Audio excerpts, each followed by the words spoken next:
বন্ধুরা তোমরা কেমন আছো? আশা করছি সবাই ভালো আছো, সুন্দর আছো, সুস্থ আছো। আরও একটা গান নিয়ে আমি চলে এসেছি, চলো শোনাই।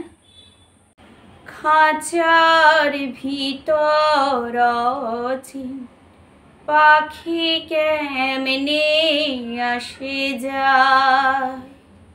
খাঁচার ভিতর আছি, পাখি কেমনে আসে যায়।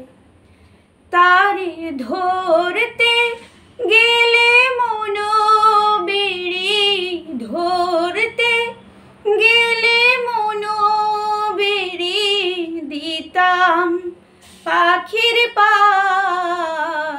কেমনে আসে যায়। খাঁচার ভিতর আছি, পাখি কেমনে আসে যায়। বন্ধুরা আমার গানটা কেমন লাগলো অবশ্যই আপনারা কমেন্টের মাধ্যমে জানাবেন। ভালো লাগলে লাইক করবেন, শেয়ার করবেন। প্রতিদিন আমার ভিডিওটা দেখার জন্য চ্যানেলটা সাবস্ক্রাইব করে রাখবেন, আর ভুল ত্রুটি হলে মার্জনা করবেন। ধন্যবাদ।